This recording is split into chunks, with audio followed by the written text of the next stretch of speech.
What do you know? You're a door. You just like knock-knock jokes.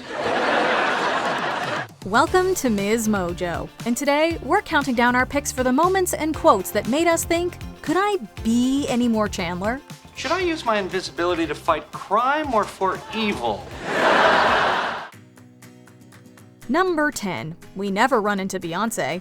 If the world is as small as they say, why have we never run into anyone super cool and famous? Just as he and Monica are about to close on their new home, they decide to check out the house next door. All right, the house next door to the one that we're buying in Westchester just went on the market. Now, I want to take a look at it, but Chandler doesn't. We close escrow tomorrow, so seeing another house can only confuse us. While looking around, they meet the person who could become their new neighbor. What are they like? Oh, the woman upstairs is very nice. She and her husband have 2 kids.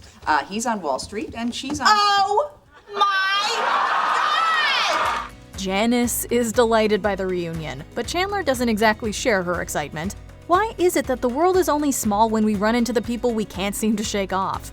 Yet when we even just think about meeting that special someone, suddenly it becomes so much bigger. What a small world. And yet I never run into Beyonce. We're with Chandler. So unfair.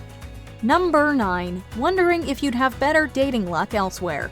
Thanks to apps and online dating, we now have more control over how far we want to cast our dating net. Even so, many of us still wonder if we'd have better luck finding our special someone if we moved elsewhere. Is everybody working really hard? Well, no, it's just me and Wendy. Wendy? That sounds like a girl's name. It is. Did I not tell you about her? Chandler rethinks his dating history after his colleague Wendy hits on him while they're alone in the Tulsa office during the holidays. Oh, well, she's just got this weird idea that, just because you and I are alone, that something's gonna happen. Huh? Really? That be so terrible? He's surprised by her attention and wonders if perhaps his better qualities are more appreciated in Oklahoma. We totally get it. How many bad dates, left swipes, and 0 matches can you endure before you start considering whether a change of address may be the answer? I'm not used to girls making passes at me. Wait a minute. Am I sexy in Oklahoma? You are to me. Number 8. Being embarrassed by a parent. When someone becomes a parent, are they given a handbook on how to embarrass their children? Because it sure seems like it. Your mom was arrested? Shh. You're busy beaming with pride. Okay, so not all of us have folks who share intimate details of our lives and theirs on national television. Still, most of us know the feeling of being mortified by something our parents have said or done all too well. Occasionally, after I've been intimate with a man, Now, why would you say that's embarrassing? I just get this craving for Kung Pao chicken. That's too much information! Watching this scene where Chandler's mom gives such candid answers during her interview with Jay Leno sure makes us grateful for our family's anonymity. Still, who can't relate to having a relative say something so painfully humiliating that you wish you could just burst into flames? I bought my son his first condoms.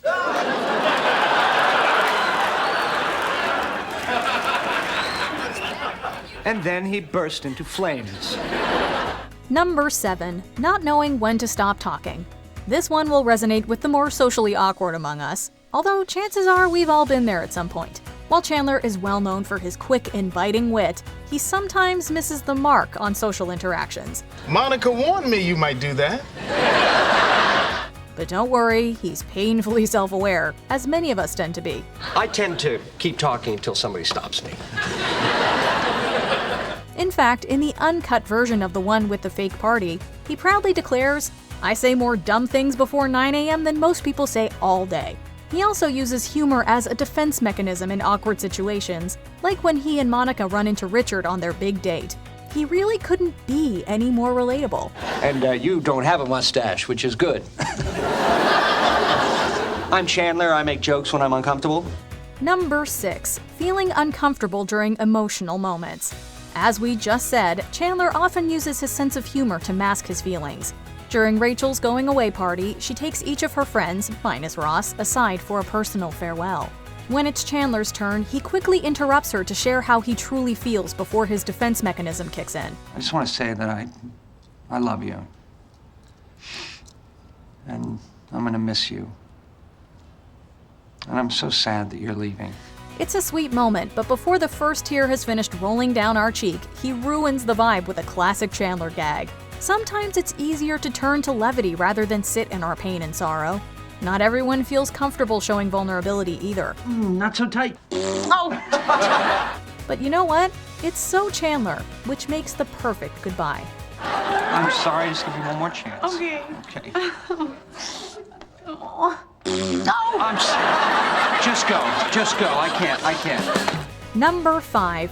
He's hopeless and awkward and desperate for love. Affairs of the heart can get messy, and perhaps no one knows that better than Chandler. We all winced when he tried to break up with Janice in season 1, although we're not sure whether it's because it's excruciatingly awkward to watch or because we've been there ourselves. Hi, Janice. Okay, here we go. I don't think we should go out anymore. Janice.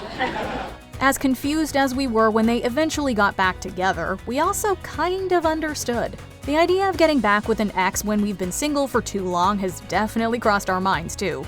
But when he's finally ready to commit to the relationship, he comes on a little strong, scaring off Janice. I've scared you. I've said too much. I'm hopeless and awkward and desperate for love. Us too, Chandler. Us too. Number 4. When the food is so good. We think Joey speaks for all of us when he says, Joey doesn't share food! but he's not the only Friends character who understands the value of a good meal, or in this case, dessert. Yeah, the cheesecake came. They delivered it to the wrong address again. So just bring it back downstairs. What's the problem?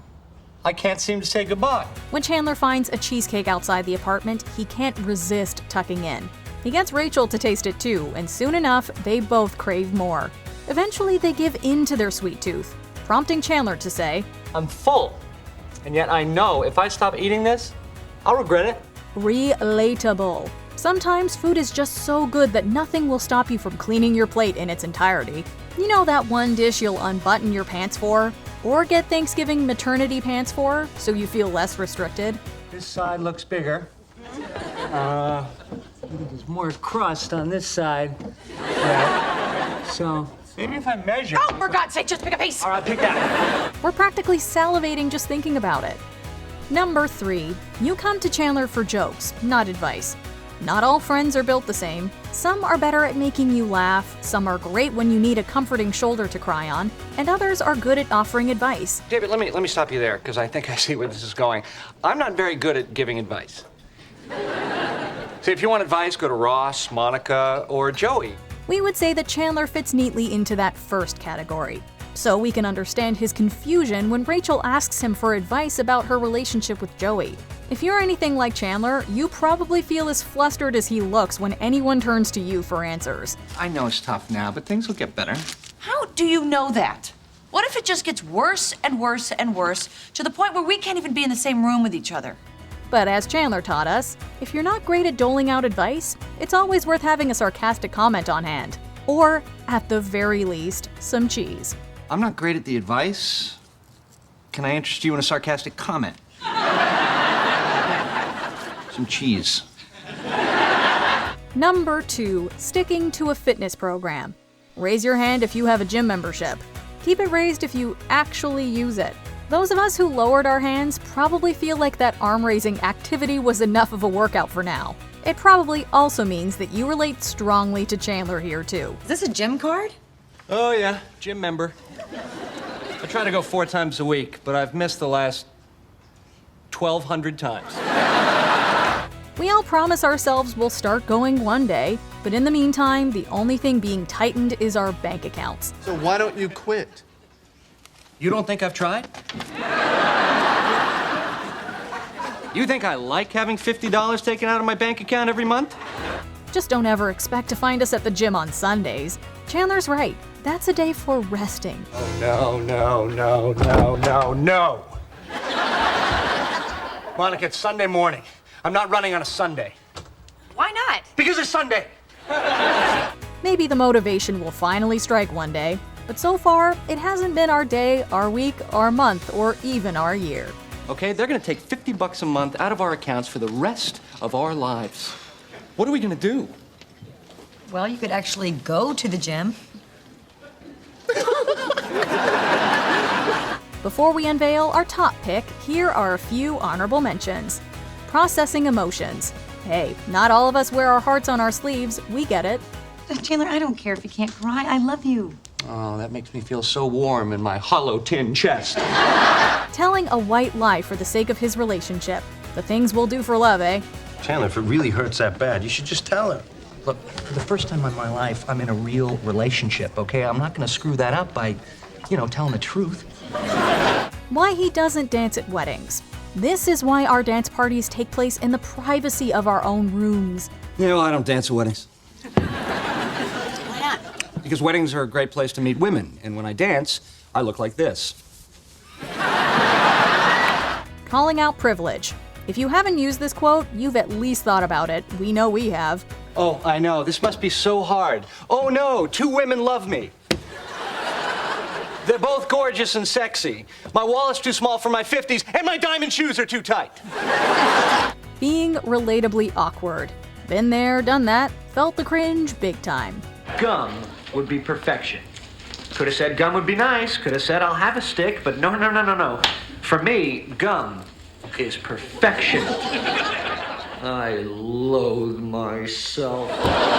Before we continue, be sure to subscribe to our channel and ring the bell to get notified about our latest videos.